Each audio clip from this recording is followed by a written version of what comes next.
नमस्कार, आदाब, सत श्री अकाल साथियों, मैं विपिन विद्यार्थी और आप देख रहे हैं आपके अपने YouTube channel mirror of the Indian society. तो साथियों, आज के इस वीडियो में हम आपसे कुछ सुभाष चंद्र बोस से जुड़े कुछ बातों को शेयर करने वाला हूं। तो ध्यान से सुनिएगा, कुछ ऐसे बातों भी आपको मिलेगी जो शायद आप आज तक नहीं जानते होंगे। तो वीडियो में बने रहिएगा। 23 जनवरी यानी कि आज के ही दिन 23 जनवरी सन 1897 ईस्वी को उड़ीसा के कटक शहर में जन्मे भारत के स्वतंत्रता संग्राम के सबसे अग्रणी नेता, जिन्होंने तुम मुझे खून दो मैं तुम्हें आज़ादी दूंगा कहकर आह्वान करने वाले एक थे नेताजी।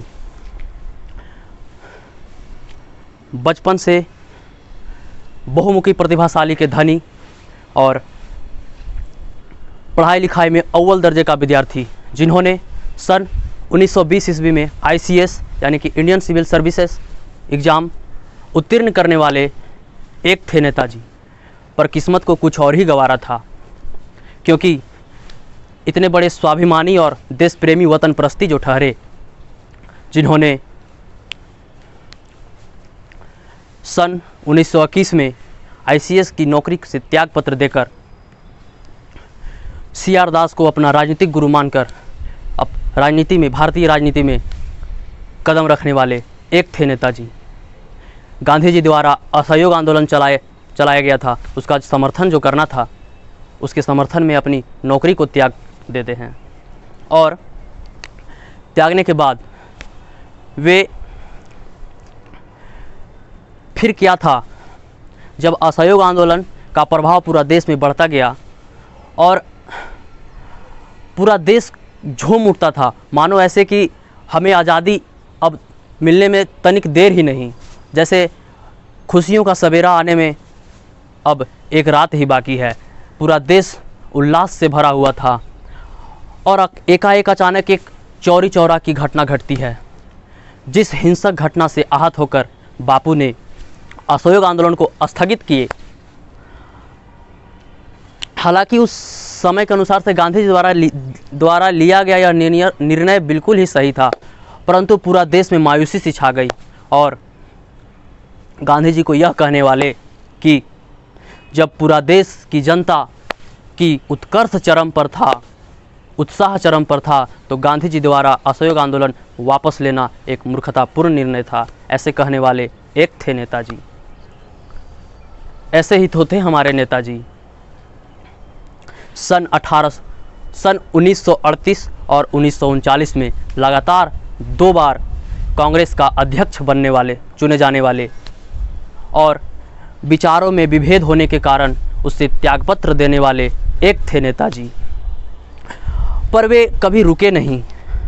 आगे चलकर वे अपनी आज़ादी के दीवाने और अपने विचार को सुचारू रूप से चालू करने के लिए फॉरवर्ड ब्लॉक की स्थापना करते हैं।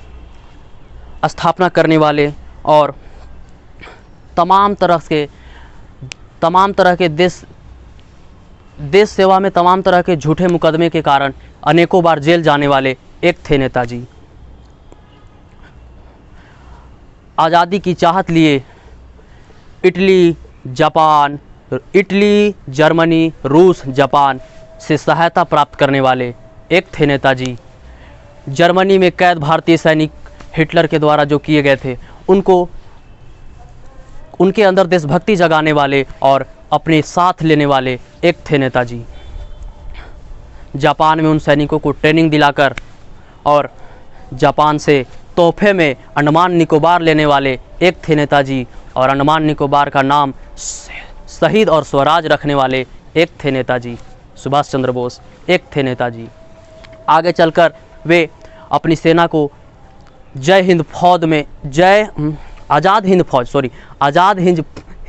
हिंद फौज में मिलाकर आज़ाद हिंद फौज के पताखों तले युद्ध करने वाले एक थे नेताजी। रुकिएगा, यहाँ पर थोड़ा सा ध्यान देकर दीजिएगा कि इस समय की एक प्रस्तुत कविता है कि कैसे सुभाष चंद्र बोस अपने सैनिकों में उमंग उत्साह से भर देते थे, किस तरह से सैनिकों में एक नया जोश ला देते थे। उस कविता को सुनाऊंगा, अभी दीजिए तो भैया,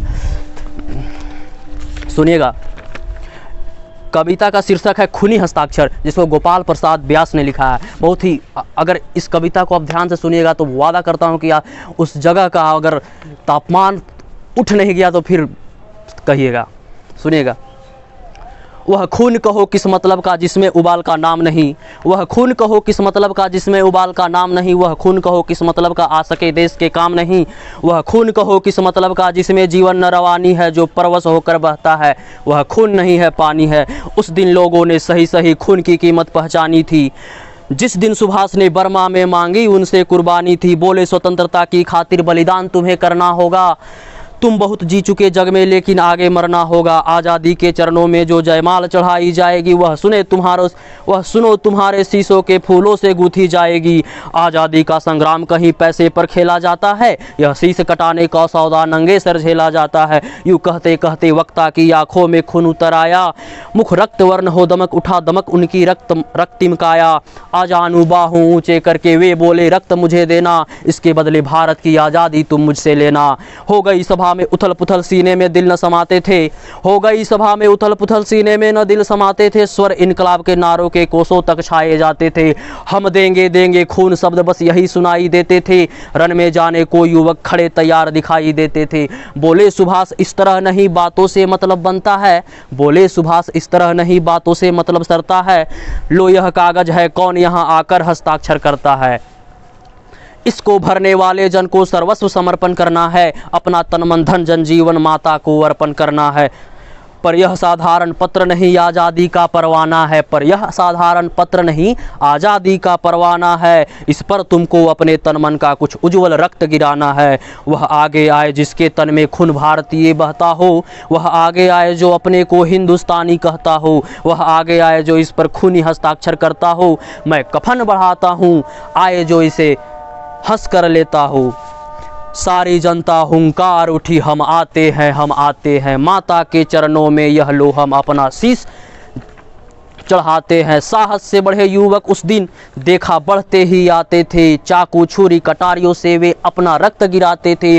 फिर उस रक्त की स्याही में वे अपनी कलम डुबाते थे, आज़ादी के परवाने पर हस्ताक्षर करते जाते थे। उस दिन तारों ने देखा हिंदुस्तानी विश्वास नया, जब लिखा महारणवीरों ने खून से अपना इतिहास नया। तो साथियों, ऐसे कह करके वे अपने सैनिकों में उत्साह भर देते थे और पूरी सैनिक आस मार कर देंगे रे अंग्रेज, पूरा फाड़ दिया। उसके बाद देखिए कि तो आपको कैसा लगा ये वीडियो आप कमेंट करके हमें ज़रूर बताइएगा। और हाँ, आप यदि हमारे चैनल में नए आए होंगे तो हमारे चैनल को सब्सक्राइब करना बिल्कुल ही ना भूलें।